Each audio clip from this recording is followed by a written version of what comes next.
বাৰে বাৰে কৈছে 1 লাখ নিযুক্তি মোৰ ওপৰত বিশ্বাস ৰাখক মই 1 লাখ কৈছো যে এটাও কম নহয়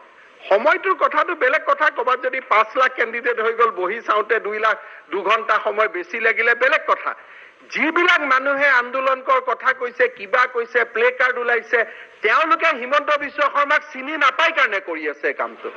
মই যেতিয়া কৈছো 1 লাখ আমি 1 লাখে দিম ইয়াত কোনো গণ্ডগোল নাই ইয়াত সাহসে নাই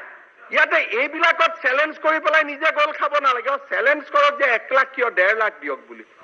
যদি মই যদি বুদ্ধিমান হলেতেন মই যদি সেই জায়গাত থাকিলোহেতেন মই মুখ্যমন্ত্ৰীক প্ৰশ্ন কৰিলেন যে আপুনিতো 1 লাখ দিম বুলি কৈছে এটো দিব এটোতো আমাৰ ডাউট নাই কিন্তু 22 লাখ নিবনো আপুনি মাত্ৰ 1 লাখকহে দিবনে আপুনিতো 2 লাখক দিব লাগে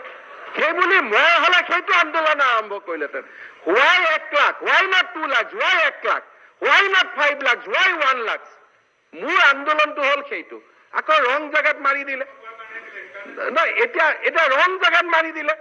আৰু অসমৰ মানুহৰ মূৰত ইমান সোমাই গল যে 1 লাখ চাকৰি হিমন্ত বিশ্ব শৰ্মাই প্ৰমিস কৰিছে সেই ট্ৰেড লাইসেন্সখন এটা বেলেগে হাইজেক কৰিব নোৱাৰে সেইখন ট্ৰেড লাইসেন্স মোৰ নামত লিখা হৈ আছে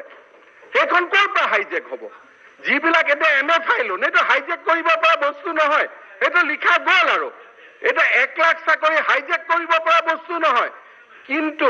মই যদি বুদ্ধিমান হলেতেন মই 1.5 লাখ কৰিলেতেন আৰু সেই কাৰণে আমি কেনেকে সেলফ গোল খালো এটাতো আমি গমে পাই আছো এতিয়াকৈ লাগিলে মই এমএলএ নহও তাৰ মানে গমে পাইছে যে অহাবাৰ এমএলএ হোৱা ৰাস্তাটো বৰ সহজ নহয়